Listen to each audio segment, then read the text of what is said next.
el sufrimiento y el dolor es el tema central de toda la Escritura, incluyendo el Antiguo y el Nuevo Testamento. O sea, el procesar adecuadamente el dolor y el sufrimiento requiere de conocer la Escritura, requiere conocer la bondad de Dios, requiere de conocer las vías y las enseñanzas de que Él nos tiene escondidas en su palabra. Por eso hoy vamos a entrar en lo que es la preocupación. Vamos a ver métodos para vencerlas, pero no solamente unos métodos bíblicos. Vamos a también analizar, estudiar y evaluar recomendaciones médicas para que nosotros podamos entender a través de este conocimiento la diferencia de las difusiones cerebrales por nuestros neurotransmisores, y así nosotros entonces a través de la fe entender la manera de cómo abordar el dolor y el sufrimiento adecuadamente, porque realmente nosotros no sabemos lo que Dios está haciendo en nosotros o a través de nosotros, y en muchas ocasiones eso nos lleva a pánico, nos lleva sufrimiento, nos lleva miedo, nos lleva incertidumbre, y no sabemos cuál es el método adecuado para nosotros contrarrestar la preocupación. Quédese conmigo. Mi nombre es Marcos Pérez y este es el tema.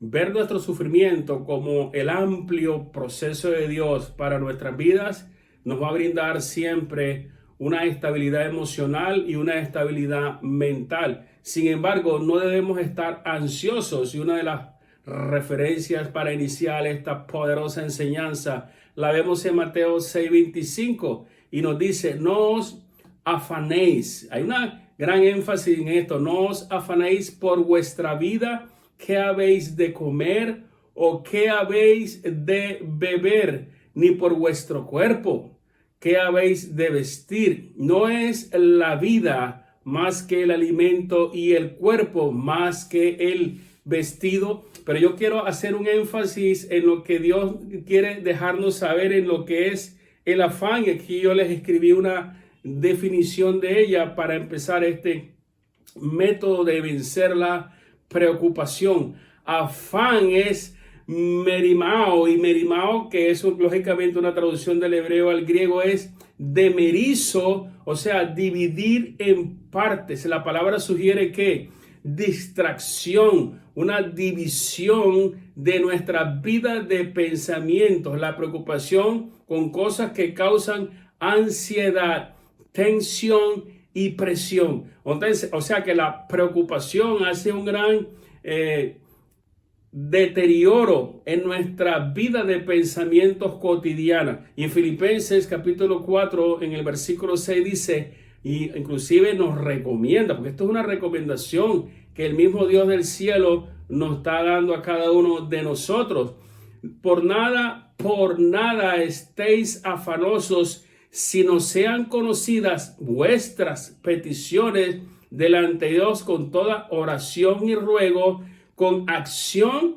de gracias. Con acción de gracias, o sea, con toda oración. O sea, la oración debe estar basada en ¿qué? En las promesas de Dios. Dios tiene muchas promesas para usted, tiene muchas promesas para mí, tiene muchas promesas para familia, tiene muchas promesas para la nación y para la raza humana, tiene promesas para el que se arrepiente. Siempre Dios tiene una promesa para cada esfera de nuestras vidas, e inclusive ellos nos lleva a nosotros a una amplificación de devoción para que esas promesas se cumplan en nosotros. Esa es la razón de la oración. Por eso dice con ruego, o sea, estar trasladando todo nuestro peso, toda nuestra carga, toda nuestra ansiedad, ya que hay tensión y presión en nuestra mente por causa del afán, a los pies de nuestro Señor Jesucristo. Básicamente, esa es la definición que encontramos en todas las referencias bíblicas sobre ello.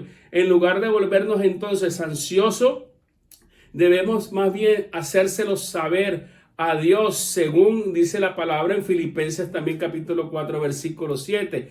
Y la paz de Dios, que sobrepasa todo entendimiento, guardará vuestros corazones y vuestros pensamientos en Cristo Jesús, cuando nosotros que hacemos descansar en ruegos delante de Dios nuestras necesidades, nuestras ansiedades, para que Él, teniendo el control de las cosas, ya que nosotros no tenemos el control de nada, podamos nosotros descansar nuestra agitación mental, que ahí es donde viene la perturbación de nuestra alma. El que confía en los cuidados, o el que confía en la providencia de Dios, que confía en la providencia de Cristo, en lugar de atormentarnos en los problemas, en las dificultades, en los conflictos que día a día, de una u otra manera, nos llega a cada uno de nosotros, experimentará paz, experimentará inclusive un descanso de ese agobio, de esa tensión o de esa ansiedad, si ya llegó a ese nivel de agitación mental. La paz de Dios es diferente a la paz del mundo, y yo le hice una anotación aquí porque a veces nosotros buscamos paz tal vez en una buena remuneración de un buen salario, buscamos paz en riqueza, buscamos paz en una pareja, buscamos paz tal vez si deseamos tener hijos, o si queremos una casa más grande, o mudarnos de país. Todo eso es bueno, es gratificante, pero por un tiempo, por un momento. La Escritura nos habla claramente que la inseguridad está en todas partes, y la paz verdadera no se encuentra en el pensamiento positivo. Podemos pensar, es bueno pensar positivamente, pero realmente cuando dejamos de pensar positivamente por prestarle atención a algún problema, alguna dificultad que confrontó nuestra vida de pensamientos, nuestras creencias o nuestros deseos o nuestros proyectos, o quedamos en bancarrota, entonces pensar ya positivo no nos trae paz.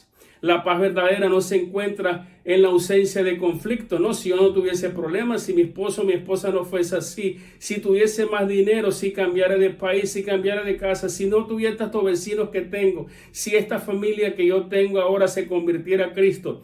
Tampoco la falta de conflicto no te trae la paz. La paz verdadera no se encuentra en los buenos sentimientos. Es que yo quiero ser bueno, cuando yo sea o alcance esta meta, entonces voy a tener paz. Tampoco se encuentra ahí. La paz verdadera se encuentra en que Dios tiene el control. Ahí es donde se encuentra la paz. Nosotros no tenemos control ni siquiera de nuestra vida misma. No tuvimos el control el día de nuestro nacimiento, ni mucho menos vamos a tener el control en el día de nuestra muerte. Entonces tenemos que descansar una vez por todas, como un bebé de 6 meses que duerme profundamente en los brazos de su padre. Por eso que Filipenses 4:7 hace este énfasis: la paz de Dios, que sobrepasa todo entendimiento, guardará vuestros corazones y vuestros pensamientos en Cristo Jesús. Vuestros pensamientos, ahí donde está la clave de ello. Entonces, guardará. ¿Qué es guardará? Esta definición es una metáfora militar, cuando inclusive en las guerras la paz de Dios se manifestaba en la protección divina, o inclusive el enemigo buscaba una guarnición en una muralla, en una montaña alta, o en una cueva, etc. Esta metáfora militar es: la paz de Dios mantendrá su guardia sobre sus creyentes, así como los de Filipo estaban guardados en una guarnición militar, estaban siendo protegidos. Entonces Dios también, cuando nosotros descansamos nuestra vida de pensamientos en Él y logramos a través de la oración obtener paz, Él entonces nos protegerá y nos guardará de esa agitación mental. Isaías inclusive nos da una referencia más profunda en el versículo 3 del capítulo 26, y nos dice: tú guardarás en completa paz aquel cuyo pensamiento en ti persevera, porque en ti ha confiado. O sea, tú guardarás en completa paz, tú guardarás en completo shalom, tú guardarás en completa salud, en felicidad, en bienestar y en paz. El único que te puede mantener en paz, en felicidad, en salud, en shalom, es Jesucristo.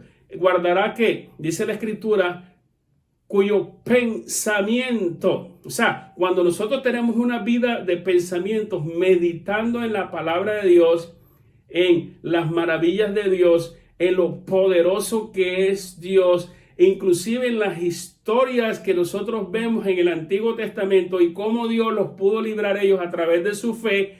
Eso es meditar, tener una vida de pensamientos en Él, perseverando en su vida de pensamientos. Entonces es cuando nosotros entendemos esta palabra, porque pensamiento es imaginación. Imaginación es lo que Isaías dice que es aquel cuya imaginación creativa, su capacidad de concebir proyectos e ideas, descansa fielmente en el Dios eterno. Y ahí es precisamente el concepto de Isaías en de que tenemos que ser creativos en la procreación interna por fe de la fidelidad de Dios en nuestros proyectos para que se lleven a cabo. Entonces, la acción de gracias que Dios nos pide a nosotros es de que nosotros tenemos que tener esa actitud permanente delante de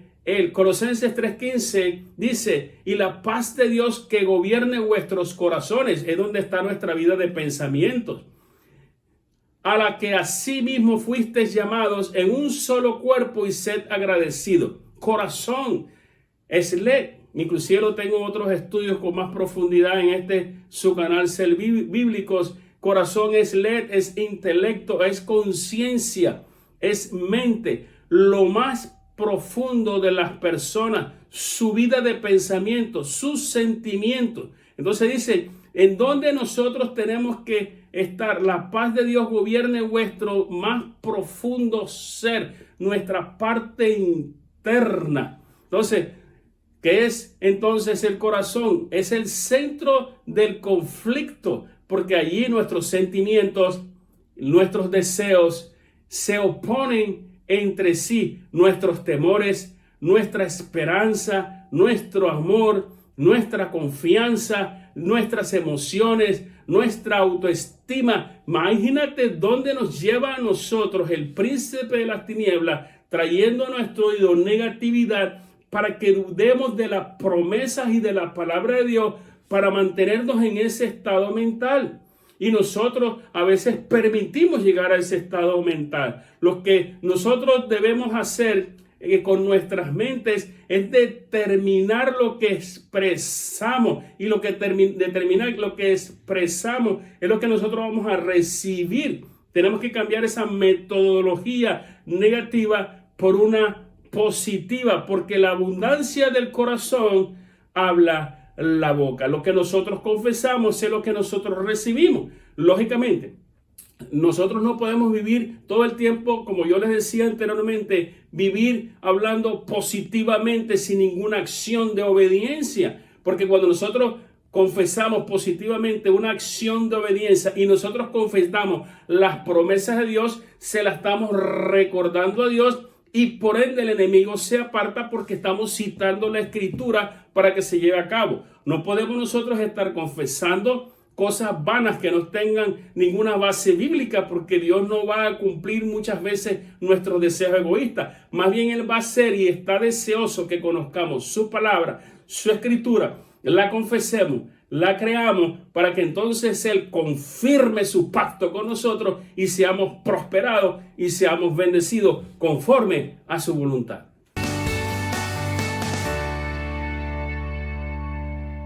¿Qué es lo que realmente aconteció en el trabajo? ¿Que se cayeron a golpes o simplemente se faltaron el respeto? Porque había temor, había ansiedad. Y ahí es donde nosotros tenemos que entrar a través entonces de la psicología médica, porque el temor y la ansiedad se oculta en amargura, se oculta en malicia, se oculta en gritería, en envidia, en intolerancia, según lo que nos afirma el doctor Raymond Clammer, y disfraza y se oculta en donde más, en resentimiento, en crítica, en odio, en venganza, en celos, en agresiones, en disensiones, en habladurías y etcétera, etcétera, etcétera. Ahí es donde se oculta siempre tiene que haber un trasfondo, siempre tiene que haber una raíz del mal para una manifestación de un efecto o de algo. El doctor, inclusive Macmillan, dice que las emociones de ira y odio pueden provocar una vasodilatación cuyo desenlace es un aporte anormal a la sangre o a la cabeza o al cerebro. ¿Qué acontece con esto? Acontece que el cráneo, lógicamente, al ser una estructura rígida, no permite entonces la expansión del cerebro. Y el enojo, la ira, la amargura, el resentimiento desembocan fácilmente en un terrible dolor de cabeza por la expansión de ella, porque nosotros no fuimos creados para eso. Entonces, entre las enfermedades mencionadas por el doctor Macmillan en su libro, ninguna de estas enfermedades figuran la hipertensión sanguínea, las cardiopatías, los trastornos renales, el bocio, la artritis, las jaquecas, por lo que yo le estaba comentando hace unos segundos atrás, la aplopegia,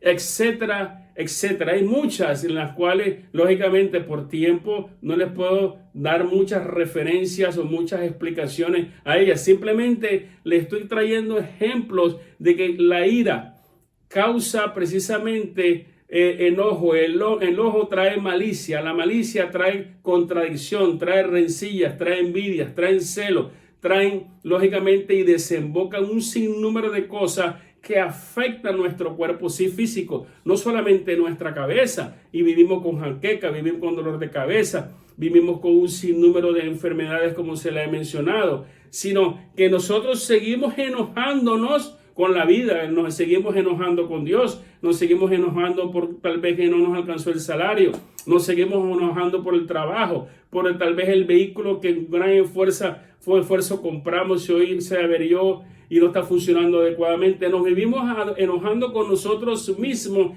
y nos estamos enfermando nosotros mismos. Inclusive la ansiedad y la preocupación que nacen del temor traen como consecuencia sufrimientos físicos, limitaciones y muertes prematuras a todos aquellos que desobedecen un principio, una exhortación que Jesús nos la dejó escrita en Mateo capítulo 6, versículo 25, que nos dice: no os afanéis por vuestra vida, qué habéis de comer o qué habéis de beber, ni por vuestro cuerpo, qué habéis de vestir. ¿No es la vida más que el alimento y el cuerpo más que el vestido? Jesús nos está diciendo: tu alma es preciosa, tu alma es la eterna, tu alma es la que tienes que alimentar, tu alma es la que tienes que cuidar. Tu alma es la que tienes que darle crecimiento. Ya yo te puse la fe para que creas en mí. Ya yo te puse la escritura para que me conozcas mejor.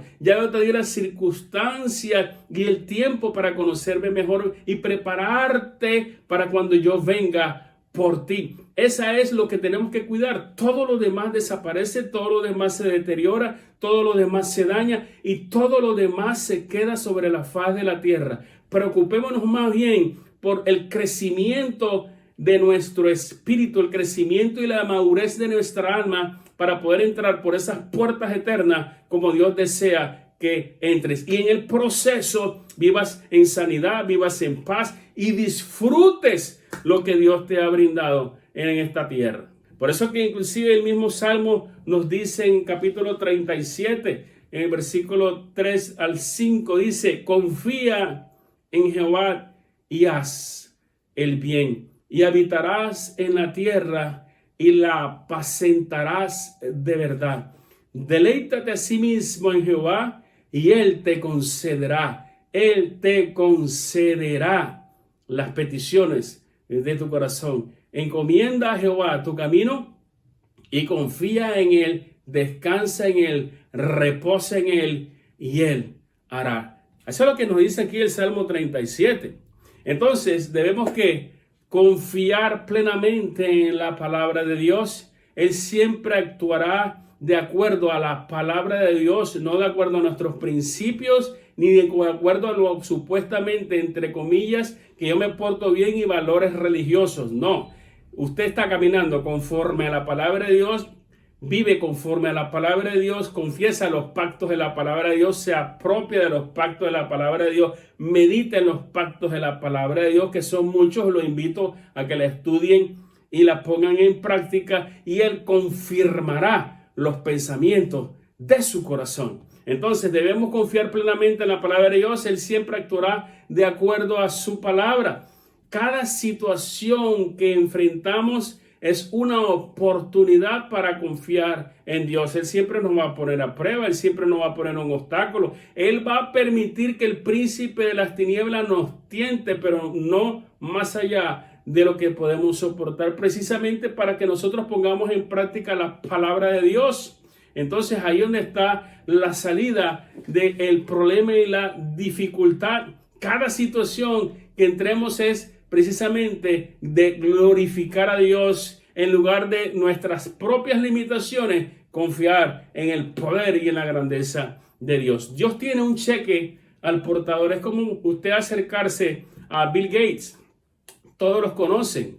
Es uno de los multimillonarios más grandes ahí sobre la tierra. Y si él se le acerca a usted y le dice, te voy a dar $1 millón, ¿qué le diría a usted? Claro que sí. Mañana vengo a las 6 de la tarde y te voy a traer en un maletín $1 millón. Lógicamente, usted va a confiar en él porque usted sabe que él tiene las finanzas para darle ese $1 millón. Y no solamente ese, sino tal vez si usted le pide, necesito son 2 para resolver mi problema, lo más seguro que él te diga, está bien, te voy a dar estos 2. Y usted confía y espera ansiosamente el día siguiente. ¿Cuánto más Dios, que es el creador de los cielos y la tierra? Si usted le pide, Él no solamente tiene $1 millón, Él tiene el sustento de todo el universo. Él tiene toda la riqueza que usted no se puede imaginar. Pero Él necesita más que todo que darte o brindarte lo físico, de que tu alma crezca, de que tus pies se afiancen en Él, que tu vida de pensamientos madure hasta tal punto que no importa qué, usted siempre medite en Él, para que entonces podamos nosotros ver que las bendiciones físicas son temporales, y Él esté regocijado de que esa alma preciosa que está dentro de ti venga donde Él cuando tu cuerpo físico deje de respirar. Entonces, cada situación que enfrentemos debemos de tener este principio en nuestra mente. La fe involucra ¿qué? Un elemento de riesgo, claro que sí, pero siempre nosotros somos aquellos que recibimos los beneficios si estamos en Él. Pablo lo confirma, y con esto termino, amados y amadas. Romanos capítulo 8, versículo 33 nos dice, ¿qué pues diremos a esto? Si Dios es por nosotros, ¿quién contra nosotros? El que no escatimó a su propio Hijo, sino que lo entregó todo por ti y por mí, ¿cómo no nos dará también con Él todas las cosas? Él se entregó por ti. Él se entregó por tu familia. Él se entregó por una humanidad perversa y corrupta y contaminada. Él entregó su vida con dolor y sufrimiento, con humillación, sin necesidad. ¿Cuánto más no te dará todo aquello en lo cual tú te preocupas cada día y hasta el día de hoy no te ha hecho falta nada?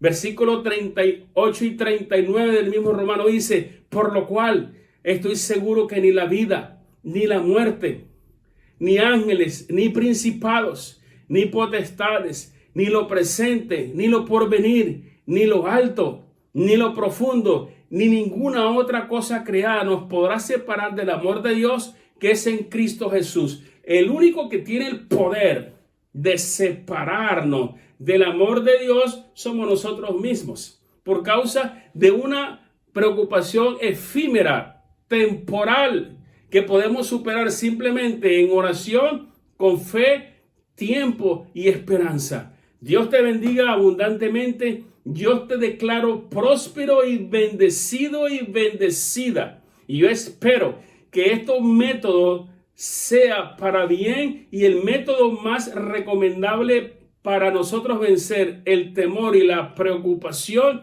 es meditar constantemente en la palabra de Dios. Hacer de la palabra de Dios tu día a día, que runrunee como un disco rayado hasta tal punto que venga solo a tu vida presente de tu subconsciente, de que esa alabanza sea tu diario pensar, tu diario meditar y tu deleite continuo. Esa es la manera en la cual de que tú alimentas tu alma con esa fuente de vida. Inmediatamente el temor, la ansiedad, la preocupación, la enfermedad, la escasez empieza a apartarse de ti, porque nosotros somos lo que creemos. Nosotros tenemos lo que pensamos y nosotros hablamos lo que hay dentro de cada uno de nosotros. Cambia.